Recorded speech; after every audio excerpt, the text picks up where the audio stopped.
इन्कलाब जिंदाबाद, इन्कलाब जिंदाबाद, इन्कलाब जिंदाबाद, Vande Mataram, Vande Mataram, Vande Mataram, Vande Mataram, Vande Mataram, Vande Mataram. We want justice, we want justice, we want justice, we want justice, we want justice, we want justice, we want justice, we want justice, we want justice, we want justice, we want justice, we want justice.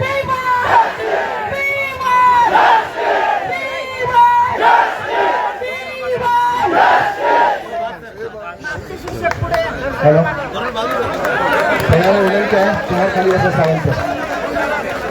गेल्या 22 तारखेपासून अधिवेशनाच्या पहिल्या दिवसापासून या ठिकाणी टप्पावाढी संदर्भात, त्रुटी पूर्तता आणि कमी पटसंख्येच्या असलेल्या विद्यार्थी संदर्भात या ठिकाणी आंदोलन सुरू आहे. पहिल्या दिवसापासून आदरणीय महाजन साहेब, भुसे साहेब, मंगेश चव्हाण साहेब, म्हात्रे साहेब, इतर सर्वच आमदार, मंगेश चिवटे साहेब हे प्रयत्नशील आहेत की राज्यातल्या मराठी शाळेतील शिक्षकांना न्याय मिळाला पाहिजे. आणि आमच्या हक्कासाठी या मैदानावर आम्ही बसलेलो होतो. महाजन साहेब आणि भुसे साहेब आपण एकदा येऊन आम्हाला सांगितलं होतं की आम्ही करणारच आहोत म्हणून. परत भाऊ पण परत आले होते ज्यावेळी पाऊस जोरात पडला त्यावेळेला. त्यावेळी पण सांगितलं की मीच करणार असं तुम्ही आम्हाला सांगून गेला होता. पण तुमचीच आम्ही वाट बघत होतो. आमच्या पाटील किती मारलं तर चालतं पण पोटार मारून अशी आमच्या इथे शासन कधीच दिले आम्हाला. पहिला टप्पा, दुसरा टप्पा, तिसरा टप्पा, चौथा टप्पा, सगळे टप्पे आपणच दिलेले आहेत. आणि समोर बसलेला जो शिक्षक आहे हे सर्व जाणतो की जे तुम्ही दिलंय ते मनापासून दिलंय, उगाच द्यायचं म्हणून दिलेलं नाही. आणि मागच्या आयुष्याला तुमची भूमिका, दादासाहेब भुसे साहेबांची भूमिका आणि चव्हाण साहेबांची भूमिका फार मोठी होती.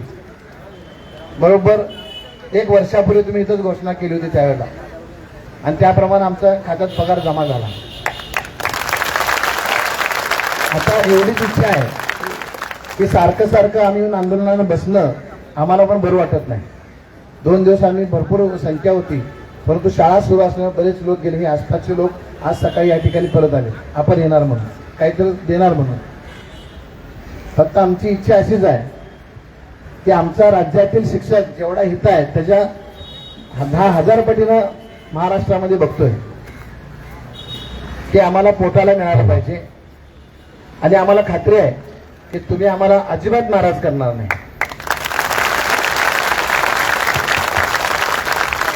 म्हणजे आम्ही आनंदानं, सुखानं घरी जाऊ.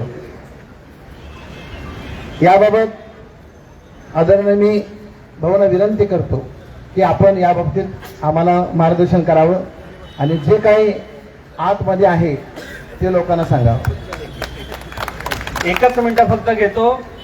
खऱ्या अर्थानं संकटमोचक म्हणून या ठिकाणी आपल्याला सर्वांना मार्गदर्शन करण्यासाठी आलेले आदरणीय गिरीशजी महाजन साहेब. कुठलंही आंदोलन असो, राज्यामध्ये कुठलीही आपत्ती असो, महाराष्ट्रातून सर्वात पहिल्यांदा त्या ठिकाणी कोण पोहोचत असेल तर ते आदरणीय गिरीशभाऊ महाजन साहेब. आणि आपल्या सर्वांच्या या शिक्षकांच्या प्रश्नाच्यासाठी अतिशय संवेदनशील पद्धतीने आपले प्रश्न समजून घेणारे आणि ज्यांच्या कार्यकाळामध्ये शिक्षक बांधवांच्या साठी अतिशय महत्वाचे निर्णय झालेले तसे शिक्षण मंत्री दादाजी भुसे साहेबांसाठी देखील जोरदार आपण टाळ्या वाजवूया. कारण माननीय मुख्यमंत्री देवेंद्रजी फडणवीस साहेब यांच्या कार्यकाळामध्ये गेल्या वर्षी याच दिवशी, मला वाटतं गिरीश कालच्या दिवशी अधिवेशनाचा शेवट दिवस होता आणि शेवट गोड झाला होता. आणि त्या दिवशी देखील माननीय शिक्षण मंत्री दादाजी भुसे साहेब यांनी आणि गिरीश भाऊंनी अतिशय चांगली भूमिका पार पाडली होती. मंगेश दादा चव्हाण साहेबांचे देखील मी मनापासून आभार मानतो.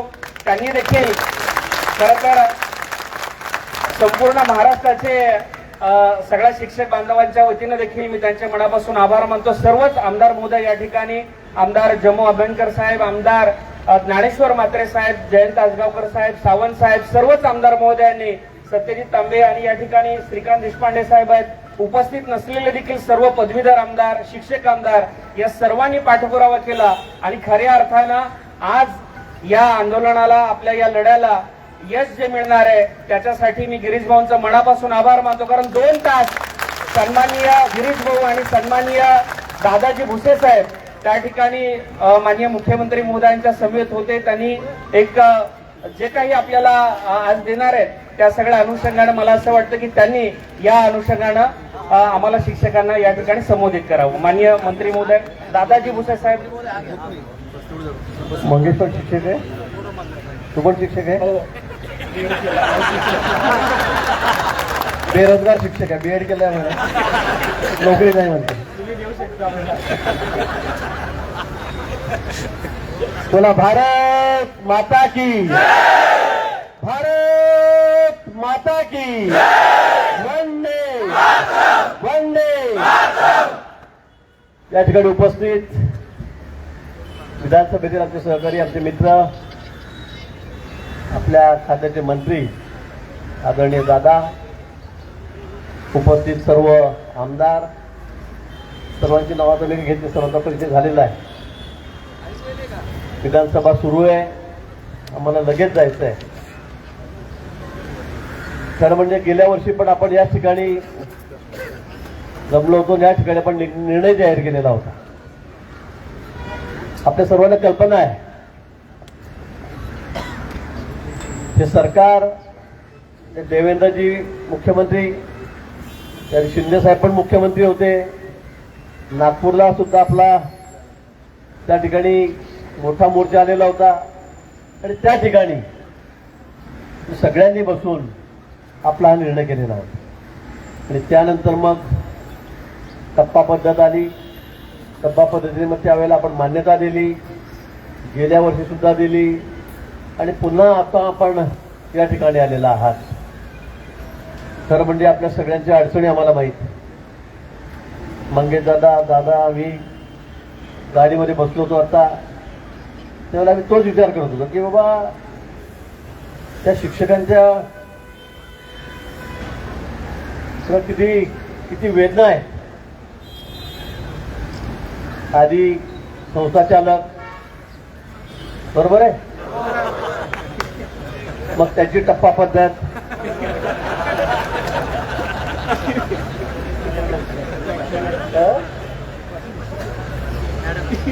डिपार्टमेंट काय जाऊ दे, आता ते बरंच आहे. पण शिक्षण देण्याचं काम तुम्ही त्या ठिकाणी करत आहात, पवित्र असं कार्य आपल्या हातून होत आहे. पण अशाही परिस्थितीमध्ये कशा पद्धतीने आपली हेडसाड होते आहे याची मला कल्पना आहे. आणि मला खरं म्हणजे माझं खातं नाही आहे, पण प्रत्येक वेळेला म्हणजे दादा तर आता मंत्री झालेत, पण त्या पूर्वीपासून मी असेल, मंगेश दादा आहेत, आपले सगळे शिक्षक आमदार आहेत, आम्ही तुमच्या संपर्कामध्ये आहोत.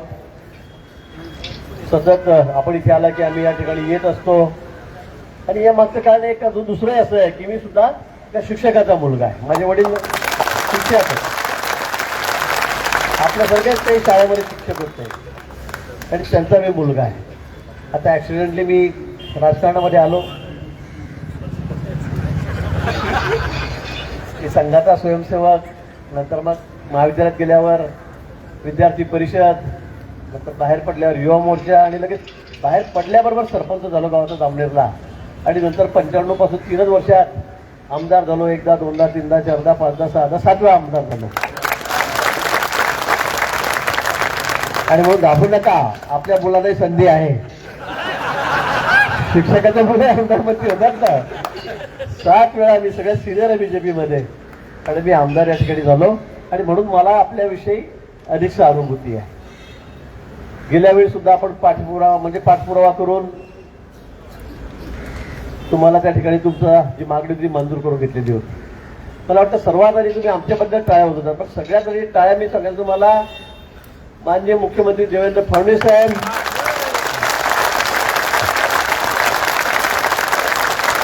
आपले नेते माननीय एकनाथजी शिंदे साहेब आणि आपल्या उपमुख्यमंत्री सुमित्राताई पवार. हा सोपा विषय नाही आहे मित्र, हा विषय सोपा नाही आहे. सगळे अधिकारी ज्यावेळेला येऊन बसले, तर आम्ही मिटिंगला बसवतो 2-3 जण, मुख्यमंत्री महोदय आम्हाला घेऊन बसले, आम्ही फायनान्स सेक्रेटरींना बोलवलं, त्यावेळेला ते म्हणजे शक्यच नाही. शक्यच नाही, आपण देऊ शकत नाही. अहो मी म्हटलं काहीतरी मार्ग नाही. नाही साहेब 5 वर्ष बोलूच नका. 5 वर्ष बोलू नका, असं कसं चालेल? आपण सुरुवात केली आहे तर आपल्याला अंत करावं लागेल, शेवट करावा लागेल या सगळ्या टप्प्यांचा.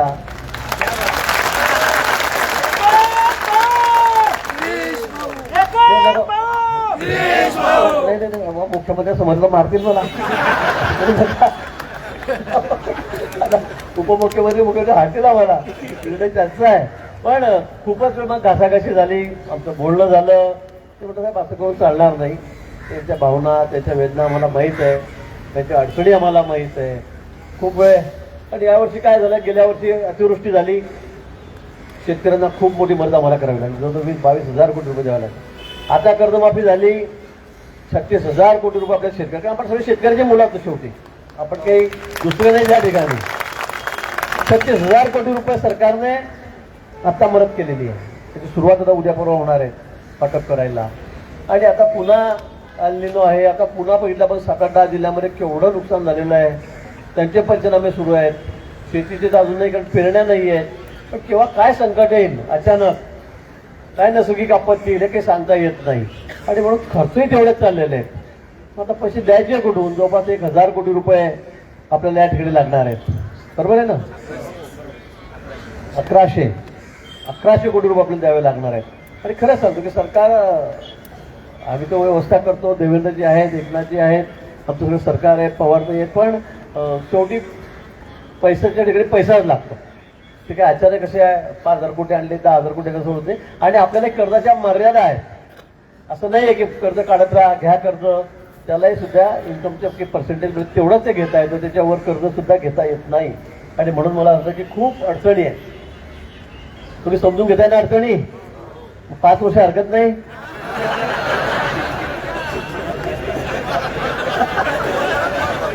बघा शिक्षक आहे, एवढी समजदार आहे. पण शेवटी मग अधिकाऱ्यामध्ये आमच्यामध्ये खूप वेळ चर्चा झाली. देवेंद्रजी मग म्हणाले की नाही नाही असं चालणार नाही. आणि दादा भुजबळ मी आम्ही दोघं होतो, दादा पण होते, मंगेश दादा. आणि मग शेवटी आता थोडं 19-20 तुम्हाला आम्हालाही करावं लागेल. थोडंसं या बाबतीमध्ये आपलं कॉम्प्रोमाइजही करावं लागेल. आपलं म्हणणं होतं की आता तुम्ही आम्हाला द्या टप्पा. आम्ही आग्रह धरला सगळ्यांनी की नाही आताच द्यावा लागेल. पण एक थोडा अदला मधला निर्णय आपण या ठिकाणी केलेला आहे. मला भेटताना तुमच्या लोकांनी सांगितलं की दिवाळीला तरी द्या, भले अडचण असेल तुमची. कारण शेवटी काय कुठे कुठे मार्ग निघाला पाहिजे, कुठे ना कुठे तोडगा निघाला पाहिजे. मग एक निर्णय झाला. माननीय मुख्यमंत्री महोदयांनी अधिकाऱ्यांनी थांबवलं की असं चालणार नाही, देऊ शकत नाही. पूर्वी 8-8 वर्षांनी टप्पा व्हायचा, 5-5 वर्षांनी व्हायचा. तुम्ही तर दरवर्षी कसं काय सांगताय मला, आम्ही पैसे आणायचे कुठून? पण मुख्यमंत्री महोदय म्हणले तेव्हा काही सांगू नका. पण आता लगेच नाही, येत्या मार्चमध्ये म्हणजे आज 7 महिन्यांनी आम्ही तुम्हाला या ठिकाणी पहिला जो टप्पा असेल तो त्या ठिकाणी आम्ही तुम्हाला देऊ. या बाबतीमध्ये निर्णय झालेला आहे. म्हणून मी सांगतो की थोडा संमिश्र प्रतिक्रिया असेल. पण मित्र हा होणं निर्णय होणंही कठीण होतं, मी तुम्हाला सांगतो. कारण परिस्थिती अशी आहे की आम्ही तुम्हाला सांगू शकत नाही. म्हणून मुख्यमंत्री महोदयांनी यामध्ये तोडगाच काढला. म्हणजे सेक्रेटरी, फायनान्स सेक्रेटरी दोघं प्लॅनिंग आणि फायनान्स सेक्रेटरी म्हणत होते की बाबा 5 वर्षाच्या आधी आम्ही तुम्हाला 1 रुपया सुद्धा देऊ शकणार नाही, कुठला टप्पा देणार नाही. पण यावर आम्ही वाद घेतला सगळ्यांनी, सगळे शिक्षक आमदार मग नंतर आले, मग त्यांनी आम्ही सगळं बोललो. आणि त्यावर आम्ही सन्मान्य तोडगा काढलेला आहे की आता कुठला महिना आहे का? हा जुलै, बरोबर आहे. संपला ऑगस्ट, सप्टेंबर, ऑक्टोबर, नोव्हेंबर, डिसेंबर, जानेवारी, फेब्रुवारी, मार्चमध्ये तुम्हाला तुमचा टप्पा त्या ठिकाणी मिळेल. तर एवढी कळ तुम्हाला आता सोसावी लागेलच.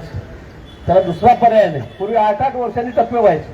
आता आम्ही तुम्हाला एक 6-7 महिने मागितलेले आहे. मला सांगताना लोकांनी सांगितलं की दिवाळी तरी द्या, म्हणजे डिसेंबरमध्ये द्या.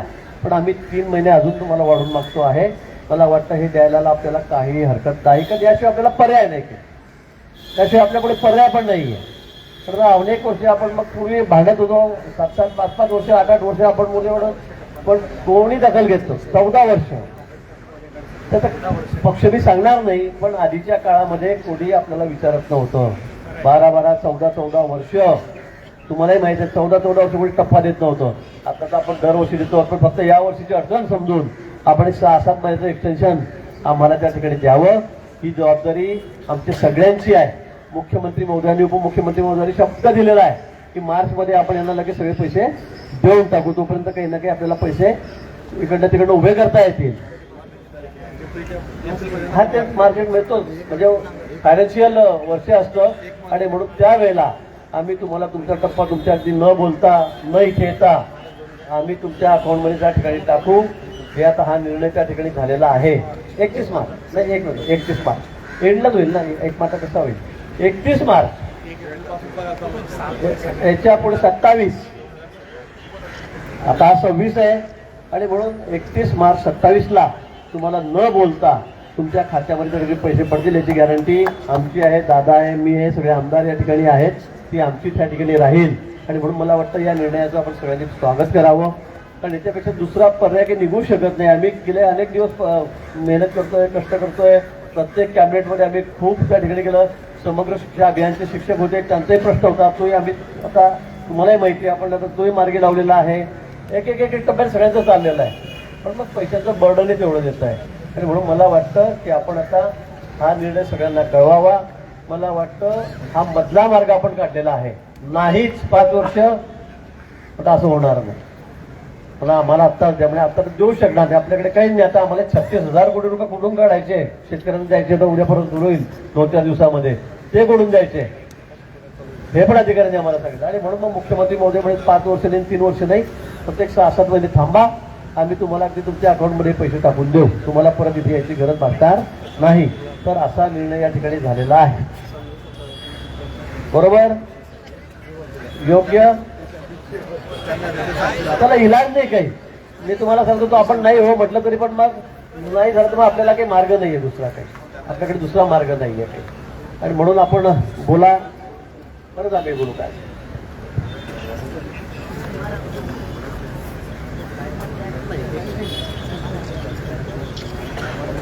आपलं फायनान्शियल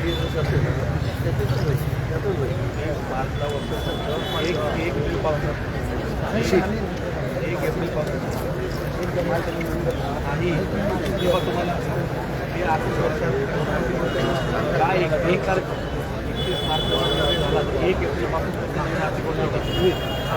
आणि जे आर्थिक वर्ष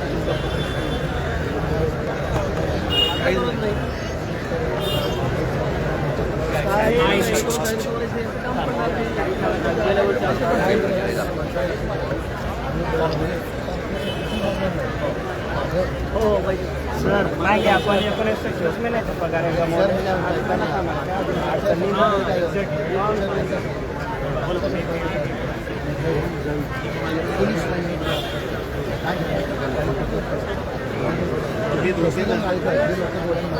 नाही मारणारे डोळ्याने तुम्ही काही घरचं काम करत नाहीये.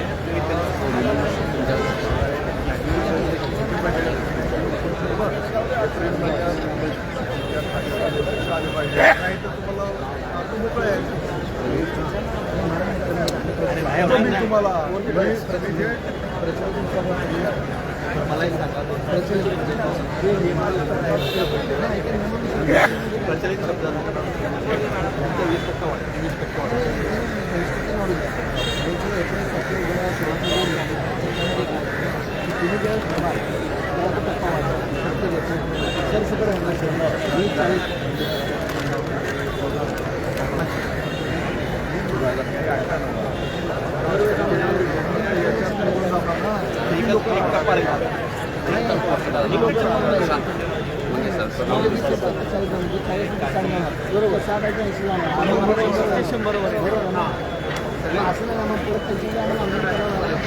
नाही आंदोलन करायच्या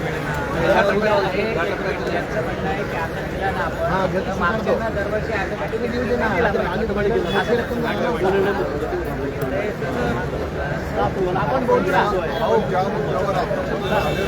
वाढ झाली हे पहिल्यांदा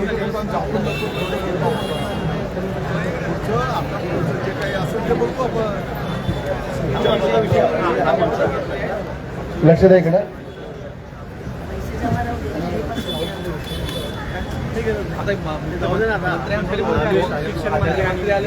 ठीक आहे, बघा आमचं जे मत आहे ते आम्ही मांडलेलं होतं, चर्चाही झाली होती. गिरीश भाऊ आले पहिली गोष्ट आपली सकाळी चर्चा झाली होती की पूर्ण मागण्या 22 तारखेला सादर झालेल्या आहे आणि 22-23 तारखेला आपली चर्चा झालेली आहे. बरोबर आहे काय? होय तर म्हणा. हा. लगेच नाराज व्हायचं नसतंय. लक्षात आलं काय? पूर्ण मागण्या सादर झाल्यामुळं आपला त्यातला कोणताही हक्क राहत नाही की पैसे आत्ता ह्या अधिवेशनात सादर करा म्हणून. आमची मागणी होती की 1 जूनपासून, बरोबर आहे, आम्ही मान्य करतो 1 ऑगस्टपासून मागच्या दिले की आता 1 ऑगस्टपासून आम्हाला द्या. 1 ऑगस्टपासून जर घोषणा झाली असती तर ते परत बजेट होऊन पूर्ण मागणीला सादर होऊन ते हिवाळी अधिवेशनाला सादर झालं असतं आणि ते हिवाळी अधिवेशनात मंजूर होणार. म्हणजे आपल्याला जानेवारीमध्ये पैसे मिळाले असते पगाराचे, लगेच डिसेंबरला मिळणार नाही. कारण आपल्या तिथं येऊन आपल्या खात्यात यायला जानेवारी ते फेब्रुवारी हे पैसे आपल्याला मिळाले असते, जानेवारी फेब्रुवारीला. आता यांनी काय सांगितलंय की मागच्या नाव घेत नाही की मागचा आपला 19 महिन्याचा पगार बुडलाय. माहित आहे सगळ्यांना? किती जण विचारायला गेले? कोण गेलं काय? 19 महिन्याचा पगार. बघा मी काय सांगतो, 19 महिन्याचा पगार आपला आपण विचारायला पण गेलो नाही, आहे ते स्वीकारलं. त्यावेळेला स्वीकारलं काय? स्वीकारलं का नाही? आता फक्त आम्ही काय म्हणतो 6 महिने, म्हणजे आमच्या हातात पगार यायला 6 महिने लागतात पहिल्यापासून. आता जर 1 ऑगस्टपासून आपण स्वीकारला तर 6 महिने लागतात आपल्या हातात पगार यायला. कारण आता काय पैसे कुणीच उपलब्ध करू शकत नाही हे आम्हालाही माहित आहे. म्हणजे टेक्निकल जो प्रॉब्लेम आहे तो सगळ्यांचाच. ते पुढच्या अधिवेशनात मंजूर होऊन परत 1 महिना लागेल त्याला प्रोसेस व्हायला. म्हणजे जानेवारीमध्ये आमच्या खात्यात पगार पडला असता. आता साहेब म्हणतात की मार्चच्या अधिवेशनात मंजूर होणार आणि 1 एप्रिलपासून आपला पगार आपल्या खात्यात न आंदोलन करता न काही करता तुम्हाला मिळेल. म्हणजे फक्त 3 महिने वाढले. किती महिने वाढले? 3 महिने वाढले, जास्त वाढलेले नाही. जर आपण नाही म्हटलं तर आपण परत पुढच्या अधिवेशनात मोर्चा घेऊन जाऊया. बघा मी काय म्हणतो, कधी ऐका आता सांगायला ना की मला आंदोलन करायचं म्हणल्यानंतर मी तुम्हाला सगळ्यांना घेऊन नागपूरला जाणार, सेवाग्राम ते नागपूर पायी दिंडी काढणार, तिथं जाऊन बसणार. त्यावेळेला सुद्धा मग किती महिने जातील? 4 महिने जातील. तिथं 4 महिने जाणार. तिथं परत हाऊसमध्ये विषय होईल. त्यावेळेला काय म्हणणार की आम्ही आता जे साहेबांनी सांगितलं त्याच्यात बदल काय होणार नाही तर आर्थिक वर्षात द्यायचं त्यांचं कबूल झालंय. आर्थिक वर्षात, नवीन आर्थिक वर्षात. त्यामुळे आपला तोटा आहे, मला मान्य आहे, 8 महिन्याचा. आमचा 8 महिन्याचा तोटा आहे. त्यामुळे जर आपल्याला पुढच्या अधिवेशनात आंदोलन करायचं असेल तर आपण मान्य करू नये. त्यांचे नियम जातील, आपण परत पुढच्या वेळेला आंदोलन करूया. आहे ते स्वीकारायचं का? कोण नाही म्हणतोय? ते तुम्हाला मी काय सांगतोय बघा, आंदोलन कुठं करायचं? 2 मिनिटं सांगतोय. आंदोलन कुठं करायचं आणि कुठं थांबवायचं जरा डोक्यात घ्या. तुम्हाला कोण मागून देणार नाही.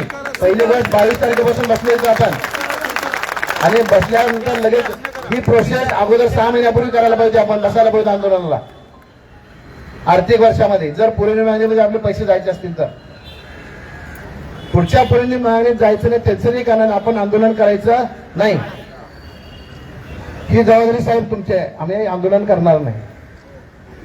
बिन आंदोलन करता आमच्या खात्यात 1 एप्रिल पासून पैसे खात्यात जमा झाले पाहिजे. त्याची जबाबदारी आपली आहे. आणि दुसरा मुद्दा आहे जे त्रुटीपूर्तताचे लोक आहेत. त्रुटीपूर्तता त्यांचं काही कारण नसताना फक्त अधिकाऱ्यांच्या चुकीमुळं त्यांनी टप्प्यापासून बाजूला झालेले आहेत.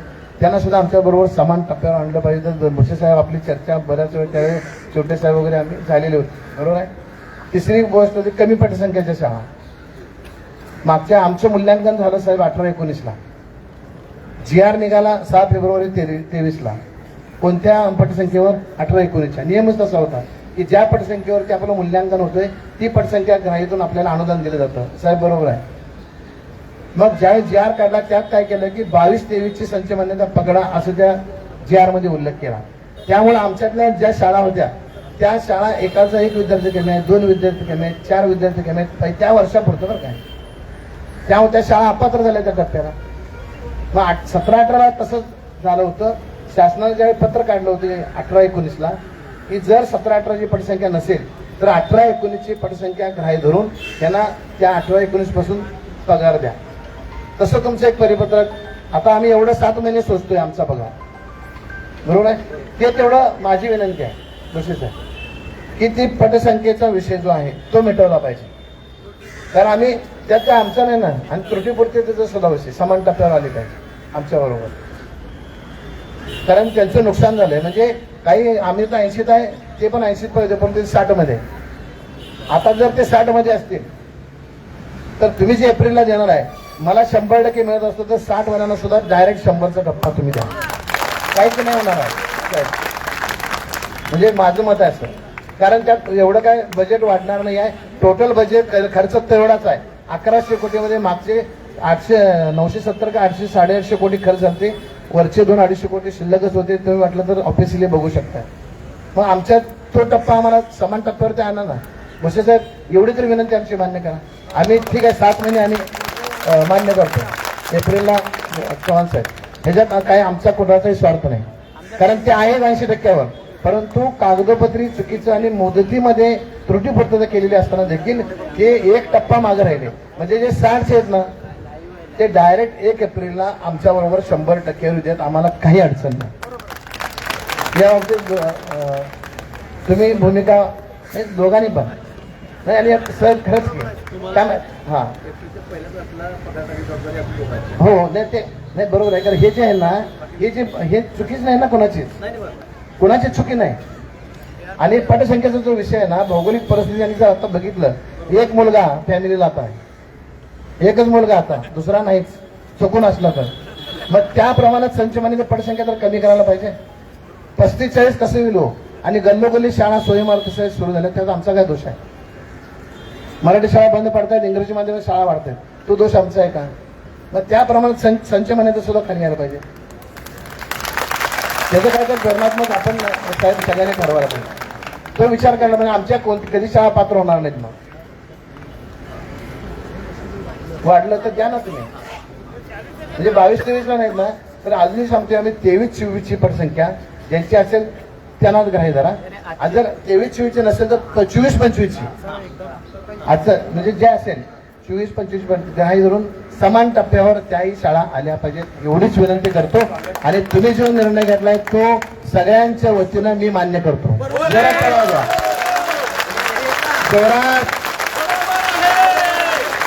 जे आहे ते स्वीकारायचं. आता हे लक्षात घ्या, व्हॉट्सअपवरती वेगळ्या प्रतिक्रिया येतील. आम्ही मॅनेज झालो. मी कुणालाही भेटायला गेलेलो नाही, ग्राउंड सोडलेलं नाही, मी कुणाशीही चर्चा केलेली नाही. फक्त मी शेवटे साहेब फक्त भोसे साहेबांची याच विषयावर चर्चा केली होती 1 तास रात्रीचं. मॅनेज व्हायचा संबंध नाही. जे कुणी बोलत असतील आम्हाला पोटायला पाहिजे, भले 7 महिने आम्हाला लेट असेल, परंतु जर पुढच्या अधिवेशनात हिवाळी अधिवेशनात मला नाही वाटत तुमची एवढी सुद्धा संख्या त्या आंदोलनाला येईल. तिथं आम्ही फेल गेलो तर मग ह्यांना परत तुम्ही विचारायचं नाही, परत म्हणा ठीक आहे बाबा म्हणून मागं निर्णय आपण म्हणजे मान्य केला असता तर बरं झालं असतं. मग त्याच्या अगोदर जो पण आपल्या हातात आहे, फक्त जरा लेट होईल. 7 महिने सोसायटी तयार आहे काय? जे तुमच्या नशिबातच नाही आहे, जे तुमच्या नशिबातच नाही आहे. 7 महिन्याचा पगार सोसायटी तयार आहे काय? अरे माझा हात वर करा. जे ऐका, जे नाही म्हणाले ते म्हणतात नंतर बघा, तुमचं विश्लेषण आहे ते आम्हाला सांगा. प्रचलितचं सांगितलंय, प्रचलितचं सांगितलेलं आहे, सांगितलेलं मी विनंती केलेलं आहे. विशेष आहे प्रचलित आहे का? मी परत एकदा सांगतो की आम्हाला माझे साहेब आम्हाला वारंवार मैदानात येऊन आंदोलन करायची वेळ येऊ देऊ नका. तुम्ही मागच्या वेळी शब्द दिला होता, इथून पुढे तुम्हाला आंदोलन करण्याची गरज नाही. तरी पण आम्ही आंदोलन केलं पहिल्या दिवसापासून ते शेवटच्या दिवसापर्यंत. आता फक्त त्या 19 सप्टेंबर 2016 मध्ये जो सरसकट शब्द घातलाय तो त्यातला काढला पाहिजे. येणारा जो आदेश असेल त्याच्यामध्ये प्रचलित टाकावा. आणि ते साहेब म्हटले की बाबा मागच्या मंत्रिमंडळाने टाकलाय, परंतु 15 नोव्हेंबर 2011चा जो ज्या JR वरती आमचं आता मूल्यांकन झालं, ज्या JR वरती आम्हाला अनुदान मिळतंय तो JR अधिक्रमित केलेला नाही, म्हणजे तो JR जिवंत आहे आणि त्यामध्ये प्रचलित आहे. बरोबर का सर? मग तोच फॉलो करा ना. माझी हात जोडून विनंती आहे साहेब, प्रचलित शब्द टाका प्लीज. हात जोडा. परत आम्हाला यायला नको पुढच्या टप्प्याला, काहीही करा आणि याचा शब्द आम्हाला तुम्ही द्या प्रचलित टाकतो. त्यात काही अवघड नाही. बजेट साहेब वाढत नाही काय नाही. आमचं आता 100% झालं की तुम्ही त्यात आम्ही जातो ना दुसरीकडे राहतं ना बजेट परत. आणि थोड्या ज्या शाळा नाहीत सगळ्यात जास्त शाळा त्या 80% टप्प्यामध्ये आहे. आणि नंतर कमी कमी होत जाते. तेवढा शब्द भुसावळ तुमच्याकडनं पाहिजे. ह्याला तुम्ही आता नाराज करू नका, अजिबात नाराज करू. एवढा आम्ही आता 8 महिने स्वस्त, 8 महिने स्वस्त आम्ही. स्वस्त म्हणजे काय नव्हतंच आमच्याकडे, नाही काय नव्हतंच. बघा सर, वस्तू जी आहे आणि जो कोण विरोध करेल मी तुम्हाला सांगतोय व्हॉट्सअपवर घरात बसून काय टाकणार मला माहित आहे. बरोबर आहे. शासनाच्या विरोधात, आमदारांच्या विरोधात, माझ्या विरोधात सगळ्यात जास्त असणार आहे. अजिबात नाही. नाही तू म्हणतोस नाही का बाकीचे जे काय बरोबर त्या व्यक्तीला आहे का, अशा व्यक्तीला तुम्ही तिथंच व्हॉट्सअपवरती उत्तर दिलं पाहिजे. नाही नाही नाही नाही फक्त ऐका, ऐकून सांगतोय का देणारा कोण आहे बघा. आम्ही आंदोलन नाही नाही बोलायचं शब्द नाही, बसायचं. फक्त देवेंद्र फडणवीस साहेबांचाच विजय करायचा, भुसे साहेबांचा विजय करायचा, महाजन साहेबांचा विजय करायचा, एकनाथ शिंदे साहेबांचा विजय करायचा आणि पवार ताईंचा विजय करायचा. अजिबात कोणाचा कुठल्या नेत्याचा विजय करायचा नाही. आणि हे सगळे आपले आमदार ज्यांनी पहिल्या दिवसापासून प्रयत्न केले. त्याच्यामध्ये म्हात्रे साहेब आहेत, अभ्यंकर साहेब आहेत, छोटे साहेब आहेत, सावंत साहेब आहेत, देशपांडे साहेब आहेत आणि सगळ्यात मोठी भूमिका संकट मोचन साहेबांच्या बरोबर आमचे चव्हाण साहेब आहेत. काहीच नव्हतं. लक्षात घ्या, नशीब आपलं की साहेब परत आले त्या पुण्यातून. आम्ही निसर्गानं आम्हाला साथ दिली, पाऊस बंद झाला. जर पाऊस चालू झाला असता तर आपत्तीपेक्षा मोठं शिक्षण नाही हे शासनानं सांगितलं असतं आणि आम्हाला 0 दिला असता. 0 लक्षात घ्या. म्हणजे परमेश्वरानं आपल्याला साथ दिली. पाऊस थांबवला, दरड कोसळी थांबवली, रस्ते सुरू झाले. याचा विचार करून करा. रेड अलर्ट होता तो पण कमी आला. म्हणजे परमेश्वर सुद्धा तुमच्या पाठीशी आहे, कारण तुम्ही प्रामाणिकपणे काम करताय. प्रामाणिकपणे तुमची मागणी प्रामाणिकपणे आहे. फक्त आपल्याला 8 महिने पगार लेट मिळतोय, परंतु थेट मिळणार आहे. कळलं खात्यावर. फक्त माझी एकच भुसावळ विनंती आहे की त्रुटी पूर्ततावाल्यांना, अरे बाबांनो प्रचलितचं चाललंय बोलतात की बसेस आहे का गडबड करायला आहे. GR आता ऐका, GR काढायचा असतोय, GR काढायचा असतो. तुमचा 2 पाण्याचा GR काढला म्हणून मागचा 14 ऑक्टोबरचा GR रद्द केला. काय केलं तुम्ही सांगा ना. 14 ऑक्टोबर 2024चा GR काढला, बरोबर आहे. त्याच्यामध्ये त्रुटी पूर्तताना सुद्धा न्याय द्यायचं होतं, तो रद्द केला. काय केला तुम्ही सांगा बरं. अरे तो उभा माणूस समोर असताना, एवढी मोठी माणसं असताना, मीडिया आहे, लाईव्ह चालू आहे, त्यांना जनतेला उद्या तोंड द्यायचं ना. आणि परत 4-5 महिन्याने 5 विभागातल्या निवडणुका आहेत विधान परिषदेच्या. शिक्षकांना नाराज करतील काय.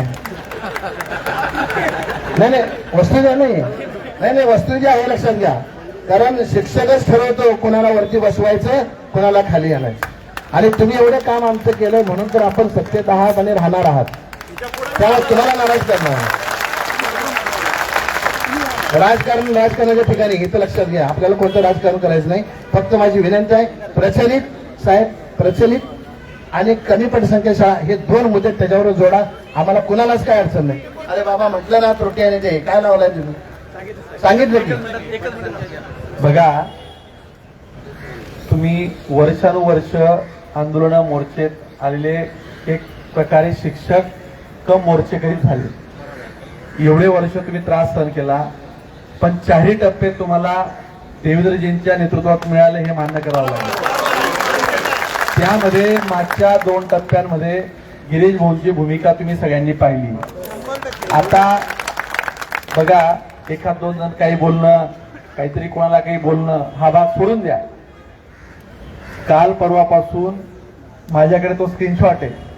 गिरीश भाऊंचा रात्री 3:38 फोन होता. पुण्याहून मी निघतोय ते शिक्षकांचं. तुम्ही 3:38 तो फोन केला, मी काही उचलला नाही. सकाळी विचारलं म्हणजे शिक्षकांचं सकाळी. आज दादा भुसेजी तुमची वस्तुस्थिती सांगतो. एकनाथ शिंदे साहेब वरती बोलायला गेले, त्यांना निरोप पाठवला. तुमचे शिक्षक प्रतिनिधी मंत्रालयात काही लोक होती, जवळजवळ 3.5 तास देवेंद्रजींच्या कॅबिन मध्ये बसून दादाजी भुसे साहेब असतील, गिरीश भाऊ असतील, मंगेश शेवटे तुम्ही तिथं साक्षीदार होते, म्हात्रे साहेब तुम्ही तिथं होतात की बाबा एखादा निर्णय घ्यायचा असेल तर मुख्यमंत्र्यांच्या परवानगीशिवाय कुठलाही निर्णय कोणीही मंत्री असा डिक्लेअर करू शकत नाही. ती राज्यात तशी व्यवस्थाही नसते. आणि आज हे सगळं करत असताना ही जी मंडळी प्रयत्न करते, आता या प्रयत्नामागे अगोदरही लोक आमदार झालेत, मंत्री झालेत. तुमच्या हातात फक्त राजकारणासाठी येऊन फक्त भावनिक बोलणं वेगळं आहे, पण रिझल्ट ओरिएंटेड काही करायचं असेल तर निकाल लावणारी, निकाल देणारी माणसं असली पाहिजे. आज असं समजा की 70% वेळ आज मुख्यमंत्र्यांच्या कॅबिनमध्ये ह्याच विषयावर गिरीश भाऊंनी असतील, दादा भुसे साहेबांनी तिथं दिला. आणि या आंदोलनाचं फलित काय असेल तर तुमची एकंदरीत संख्या, तुमचे सगळे ज्यांनी म्हणजे जगदाळे सर असतील, त्यांची सगळी टीम असेल की बाबा ही लोक बसली आहे, शिक्षकांविषयी सगळ्यांना सहानुभूती बोलण्यातून नव्हे तर कृतीतून द्यावी लागेल. या आर्थिक वर्षाचं एकंदरीत फायनान्स सेक्रेटरी पासून सगळ्यांनीच सांगितलं की पुढच्याही वर्षी करायला अडचण येत आहे. मागच्या टप्प्यांचा इतिहास गिरीश भाऊंनी तुम्हाला सांगितला, पण शेवटी देवेंद्रजींनी सांगितलं की आपल्याला हा निर्णय घ्यावा लागेल आणि नवीन आर्थिक वर्षात 1 तारखेपासून पगार चालू होतील अशी व्यवस्था आपण लावू.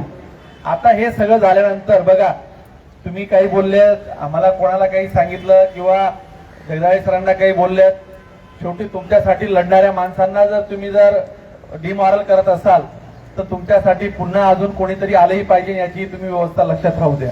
म्हणजे आम्ही करतोय ते गिरीश भाऊ करत असतील किंवा मंत्री महोदय करत असतील, ही नैतिक आणि सामाजिक जबाबदारी जरी असली, परंतु या अगोदर ज्या पदावर बसलेली लोक होते त्यांनी ती जबाबदारी पार पाडली नाही, त्यांचं काही झालं नाही. तीच लोक आज तुमच्या बाजूला येऊन काहीतरी नोटंकी करताय. हे राजकीय व्यासपीठ म्हणून नाही आलोय. शिक्षकांना न्याय दिला पाहिजे या भूमिकेतनं सगळी मंडळी, सगळी आमदार मंडळी आलेली आहेत. आणि हा जो निर्णय गिरीश भाऊंनी आणि दादा भुसेजींनी सांगितला, हा मुख्यमंत्री महोदयांच्या चर्चेतून, राज्याच्या सचिवांच्या चर्चेतून झालेला निर्णय आहे.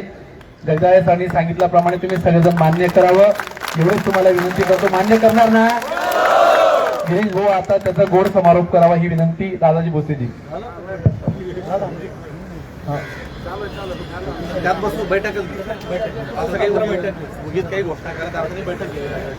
आपला सगळ्यात महत्वाचा विषय जो झाला तर बाकी विषयाचा जर तुम्ही सेक्रेटरी टेक्निकल गोष्टी आहेत त्या निश्चित होतील. पण मी तुम्हाला पुन्हा सांगतो की सरकार अतिशय संवेदनशील आहे. तुम्हाला हे लक्षात आलं असेल, पूर्वीच्या काळी 12-12, 14-14 वर्ष, 8-8 वर्ष, 10-10 वर्ष टप्पा झाला नाही. झाला का?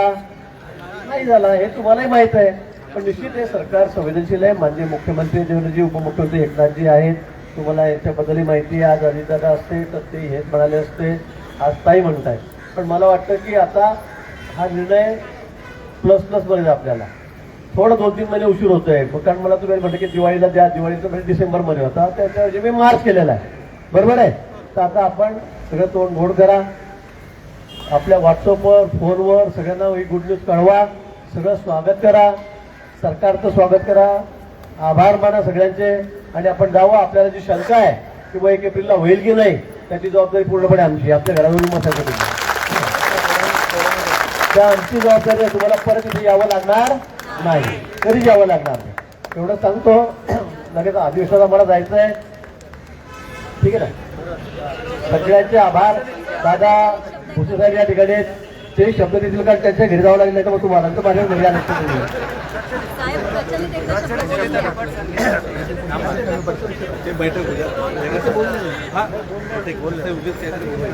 आदरणीय गिरीजी महाजन साहेब, सर्व सन्माननीय आमदार महोदय, या ठिकाणी सर्व उपस्थित शिक्षक बंधू आणि भगिनींना,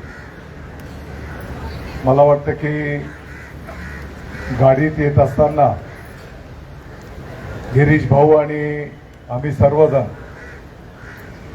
शिक्षक बांधव कशा पद्धतीने त्यांचं मार्गक्रमण असतं अतिशय संवेदनशीलपणे आम्ही चर्चा केलेली आहे. आणि म्हणून इथे येत असतानाच जर काही नुसतं थातूरमातूर बोलायचं राहिलं असतं तर काल परवाच बोललो असतो.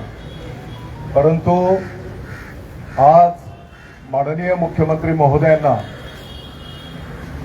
विधानसभेच्या सभागृहामध्ये उत्तर सविस्तर द्यायचं असताना राज्याचं, त्यांनी आपल्यासाठी जवळपास 20 मिनिट दिले आणि राज्याचे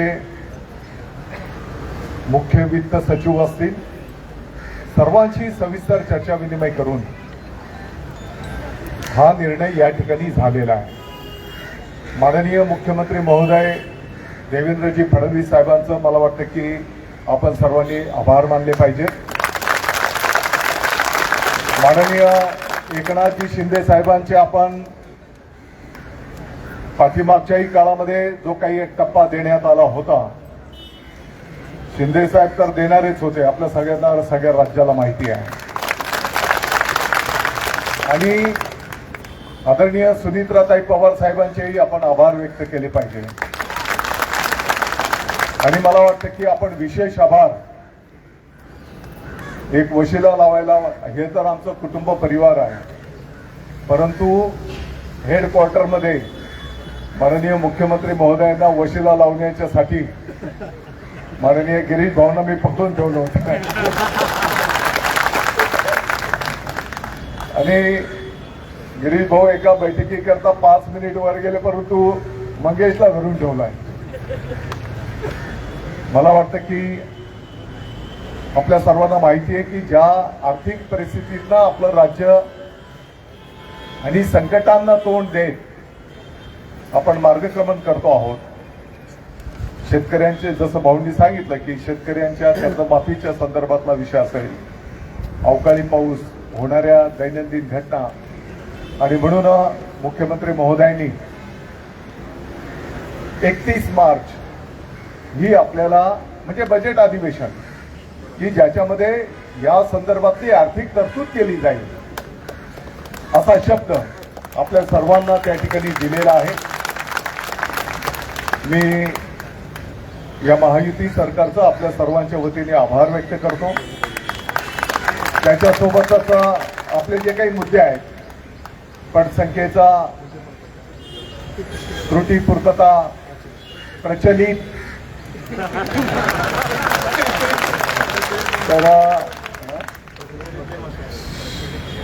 मी आता नवीन शिकायला घेतलेलं आहे.